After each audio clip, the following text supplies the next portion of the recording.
दशकदेखि पुष्प व्यवसायमा समर्पित सायद जो कोहीलाई सुन्दा अचम्म लाग्छ, तर यो यथार्थ हो। 2049 सालबाट नर्सरी क्षेत्रमा हात हालेका उनी हुन् रामेछाप जिल्ला निवासी कुमार कसजु श्रेष्ठ।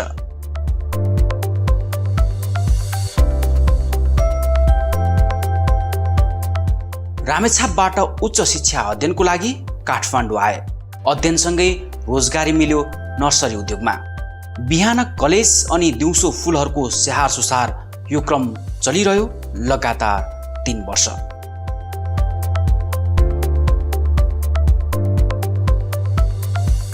तीन वर्षको नर्सरी सम्बन्धी अनुभव सँगालेपछि उनलाई अब आफ्नै नर्सरी व्यवसाय सञ्चालन गर्नुपर्छ भन्ने सोच पलायो र 1 लाख लगानीमा सुरु भयो आफ्नै नर्सरी।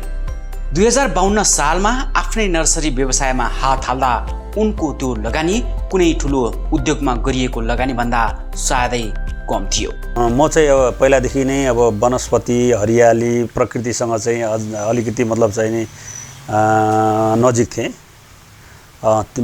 सानैदेखि नै बोट बिरुवा सार्नलाई एकदम चाहिँ मलाई मन पर्थ्यो। अनि गाउँघरमा अब बाँसको बिरुवाहरू, पिपलको, बरको बिरुवाहरू सार्ने त्यस्तो गर्थेँ। अनि पछि काठमाडौँ आइसके पछाडि चाहिँ यहाँ म चाहिँ काठमाडौँमा पढ्नको लागि आएको। पढ्नको लागि आउँदाखेरि पनि मैले चाहिँ त्यो जुन मेरो सानो बच्चा बेलाको जुन खालको बोट बिरुवाप्रतिको जुन मोह छ, त्यो यो सहरमा आएर पनि त्यो मोह चाहिँ कायम रह्यो।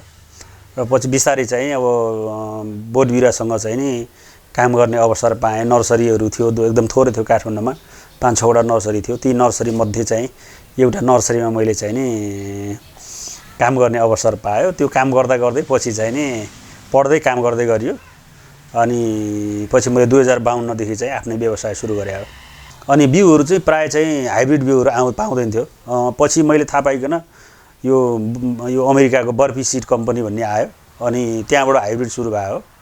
अनि त्यो हाइब्रिड चाहिँ बिउहरू आउन थालिसके पछाडि त्यो अलि बढी मूल्य पनि पर्ने भएको कारणले गर्दाखेरि त्यसलाई चाहिँ अहिले जस्तो चाहिँ नि अब प्लास्टिकको त्यो हाम्रो जुन अब अहिले चाहिँ साइजको चाहिँ नि प्लास्टिकका चाहिँ नि पोली ब्यागहरू आयो, ग्रो ब्यागहरू पहिला चाहिँ थिएन। सबै चाहिँ त्यो डिडिसीको चाहिँ नि त्यो बोतल पछाडि जुन प्लास्टिकको पाउचमा दुध आउन थाल्यो। त्यो चिया पसलेले दुधको दिनभरि चिया बेच्ने अनि दुधको प्याकेट चाहिँ नि बेलुका चाहिँ सडकमा फालिदिन्थ्यो। अनि हरेक नर्सरीका मान्छेहरूले गएर चाहिँ त्यो सडकको दुधको पोली टिपेर ल्याएर दुईतिर छेउ काटेर अनि त्यस पछाडि चाहिँ त्यसरी चाहिँ दुधको पोलीबाट चाहिँ यो हाइब्रिडका फुलहरू चाहिँ रोपेर एउटा पोली ब्यागको चाहिँ त्यतिखेर हामीले चाहिँ ठुलो बिरुवा चाहिँ 10 रुपियाँ 12 रुपियाँमा त्यतिखेरको कुरा। उनले नर्सरी सुरु गर्दा पुष्प व्यवसाय के हो भन्ने सायदै कसैलाई थाहा थियो। सुरुमा औँलामा गन्न सकिने पुष्प व्यवसायको संख्या अहिले हजारौं पुगिसकेको छ, जसको श्रेय उनलाई दिँदा सायदै फरक नपर्ला।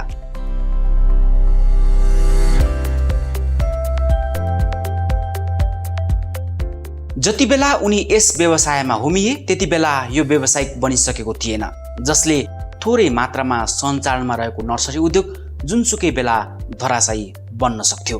तर आज पुष्प व्यवसायीहरूको आवाज बुलन्द पार्ने संस्था क्रियाशील छ, जसको स्थापना 2049 सालतिर भए पनि काम प्राय ठप्प थियो। तर उनी जस्ता जुझारु व्यक्तिहरू सहभागी भएसँगै 2059 सालतिरबाट फ्लोरिकल्चर एसोसिएसन फ्यान क्रियाशील रूपमा पुष्प व्यवसायको हक हितको कार्यक्रम सञ्चालन गर्न सफल भयो। कतिपय चाहिँ नि समयमा हामीले आफ्नो कामदारहरूलाई चाहिँ बिहान आँखा देख्नु सुरु गरेदेखि बेलुका आँखा देखुन्जेलसम्म काम लाउने त्यस्तो प्रचलन थियो हैन। तिनीहरूलाई सबैलाई प्रतिस्थापन गरियो। सबैलाई चाहिँ नि अब एकदम अफिस टाइममा एकदम चाहिँ एउटा चाहिँ नि स्ट्यान्डर्ड तरिकाले हैन 10 बजे आउने, 5 बजेसम्म काम गर्ने, बढी काम गर्यो भने ओभरटाइम दिने, त्यस्तो खालको एउटा चाहिँ नि कर्मचारीहरूलाई पनि सुविधा थप्दै गयौँ। त्यसो गर्दाखेरि चाहिँ नि दुईटा कुरा हो। एउटा कुरा कर्मचारीले चाहिँ नि उसको जति क्षमता छ उसले क्षमता अनुसार काम गर्ने भयो। उनीहरूलाई पनि तालिम दिएर उनीहरूको पनि क्षमता विकास गर्ने समय पनि भयो। उनीहरूको पनि मतलब चाहिँ नि यहाँ काम गर्दाखेरि उनीहरूको भविष्यको मतलब सुरक्षाको लागि हामीले प्रोभिडेन्ट फन्डहरूको पनि चाहिँ नि हामीले व्यवस्था गर्यौँ हैन। ती गर्दाखेरि चाहिँ नि आज भनौँ न अब अहिलेसम्म आउँदाखेरि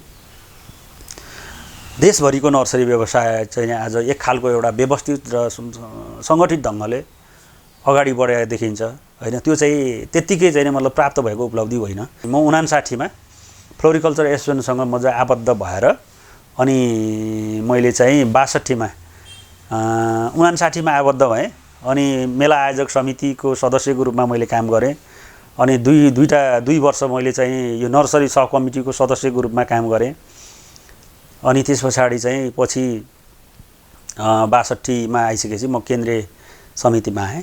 केन्द्रीय समितिमा आएर दुईटा भने 3 वर्षको कार्यकाल मैले कार्य समितिको सदस्य भएर काम गरेँ अनि त्यो एउटा कार्यकाल 3 वर्षको कार्य समितिको सदस्य भएर काम गरिसके पछाडि अनि उपाध्यक्ष भएँ। फ्लोरिकल्चर एसोसिएसन नेपालको विभिन्न पदमा रही देशभर रहेका पुष्प व्यवसायीहरूको हकित र संरक्षणको लागि वकालत गर्दै आइरहेका श्रेष्ठलाई काम गर्दा अप्ठ्याराहरू नआएको भने पक्कै होइन, तर उनको धैर्यता र जाँगरको अगाडि ती फिक्का साबित भए।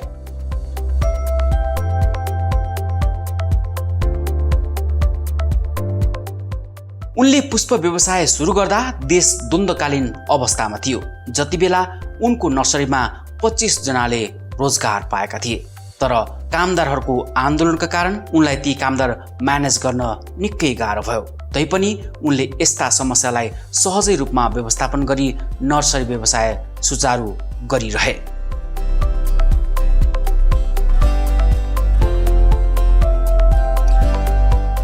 हाल पुष्प व्यवसाय जुन ढङ्गले अगाडि बढिरहेको छ यसमा फ्यानको महत्त्वपूर्ण भूमिका रहेको उनी बताउँछन्।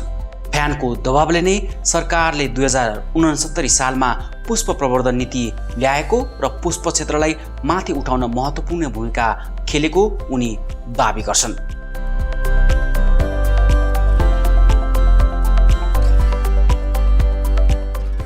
7 अर्बभन्दा बढीको लगानी रहेको पुष्प क्षेत्रमा 40,000 व्यक्तिले प्रत्यक्ष अप्रत्यक्ष रूपमा रोजगारी पाइरहेको उनी बताउँछन्, जुन श्रेष्ठ जस्तै जुझारु पुष्प उद्यमीहरूको मेहनतले सम्भव भएको हो।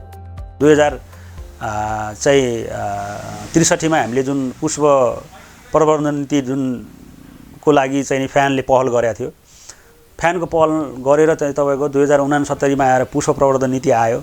त्यस पछाडि राज्यले पनि फ्लोरिकल्चर क्षेत्रलाई चाहिँ नि प्रविधिमा र पूर्वाधारमा लगानी गर्नुपर्छ भन्ने कुराहरू आए।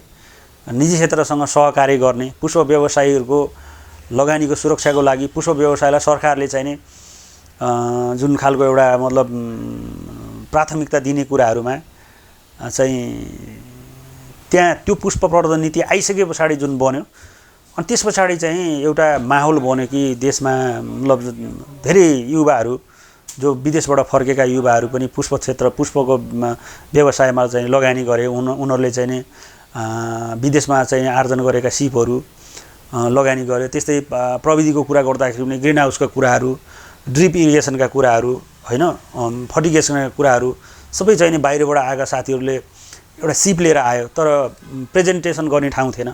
त्यो फ्यानले चाहिँ नि प्रेजेन्टेसन गर्ने प्लेटफर्महरू निर्माण गरे। आज चाहिँ तपाईको चाहिँ नि ती मान्छेहरू युवाहरू जसले 10-15 वर्ष अगाडिदेखि जुन प्रविधिमा काम गरिराख्नु भएको छ उहाँहरू चाहिँ तपाईको देशमा छाएको छ। उहाँहरूको कारणले गर्दाखेरि कृषिमा चाहिँ ठुलो क्रान्ति आएको छ। अहिले कृषिमा चाहिँ नि अब भनौँ न सानो ठाउँमा धेरै लगानी गरेर धेरै उत्पादन गर्ने, उत्पादकत्व वृद्धि गर्ने कुराहरू अनि यो जुन प्रविधिमा चाहिँ अभ्यस्त भइसके पछाडि युवाहरू यसमा आकर्षित हुने कुराहरू धेरै राम्रो चाहिँ नि मतलब चाहिँ नि सकारात्मक चाहिँ परिवर्तन आए। तर यो चाहिँ के हो भन्दाखेरिलाई फेरि यो तपाईले या मैले चाहेर भएको होइन हैन, यो चाहिँ देशको आवश्यकता थियो। त्यसमा चाहिँ हामीले चाहिँ नि होस्टेमा हैसे गरेको हो। अन्तर्राष्ट्रिय बजारमा उच्च माग भएको पुष्प क्षेत्रको विकासका लागि सरकारले आर्थिक वर्ष 78-79 को बजेटमा कुनै सम्बोधन नगरेकोमा भने पुष्प व्यवसायी निराश बनेको उनी बताउँछन्। कोरोनाका कारण अहिले 35% पुष्प व्यवसायी नर्सरी व्यवसाय छोडी पलायन भइसकेका छन्।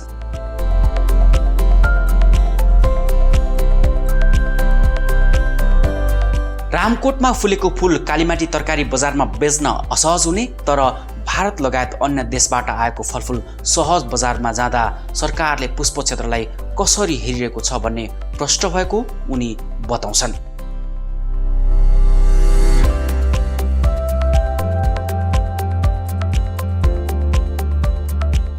राज्यले पुष्प व्यवसायको समस्यालाई प्राथमिकतामा नराख्दा अहिले दैनिक लाखौं मूल्य बराबरको फूलहरू नष्ट भइरहेको उनी बताउँछन्।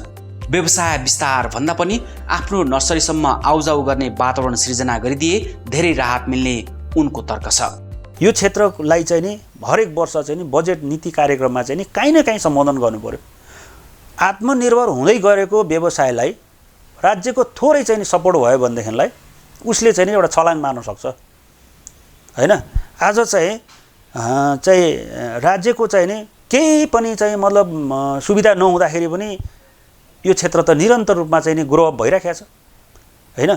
त्यसकारणले गर्दाखेरि थोरै एउटा चाहिँ नि सपोर्ट भयो भनेदेखिलाई आज जसरी चाहिँ तपाईको पशुपन्छी पालन गर्ने किसानहरू, फलफुल खेती गर्ने किसानहरू, तरकारी खेती गर्ने किसानहरू, अन्नबाली उत्पादन गर्ने किसानहरू जति मार्गमा परेको छ त्यति नै मार्गमा परेको छ पुष्प किसान पनि के। अरु सबै क्षेत्रमा कार्यक्रममा आउने पुष्प क्षेत्रलाई चाहिँ नि तपाईको पुरै चाहिँ बाइकट गर्ने काम चाहिँ भएको छ। त्यसो चाहिँ गर्नु मिल्दैन किनभनेदेखि राज्यले कि यो पुष्प व्यवसाय देशमा गर्नु पाउँदैन भनेर भन्नु पर्यो त गर्नु पर्छ भनेर पुष्प व्यवसायलाई सरकारले मान्यता पनि दिने, दर्ता पनि गर्ने, त्योसँग दर्ता गरे बापत उसँग के रे शुल्क पनि लिने, के रे मतलब चाहिँ राजस्व पनि लिने हैन, सबै कुरा लिने।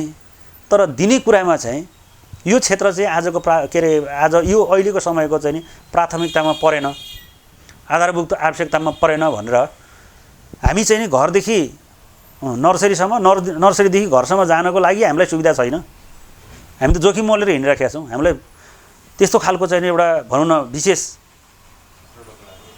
प्रोटोकल सहितको चाहिँ हामीलाई चाहिँ चाहियो नि त, पास चाहियो नि त। हाम्रो बोट बिरुवा त एक दिन पानी हालेन भने त भोलिबाट त बोट बिरुवा बस्दैन, पर्सिबाट त्यसलाई जति पानी हाले पनि बिउजाउने सक्ने स्थिति छैन। जे होस्, बामे सर्दै हिँड्न थालेको नर्सरी व्यवसाय जसरी कोरोनाको कारणले थलिएको छ, यस क्षेत्रलाई बचाउन उचित सम्बोधन नभए आत्मनिर्भर बन्न लागेको पुष्प क्षेत्र धराशायी नहोला भन्न सकिँदैन।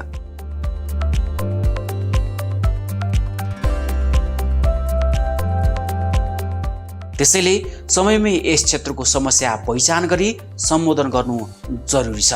होइन भने पुष्प क्षेत्रमा आफ्नो दशकौं मेहनत र पसिना बगाएका कुमार कसजु श्रेष्ठ जस्ता हजारौं पुष्प व्यवसायी यसबाट पलायन हुनेमा दुई मत देखिँदैन।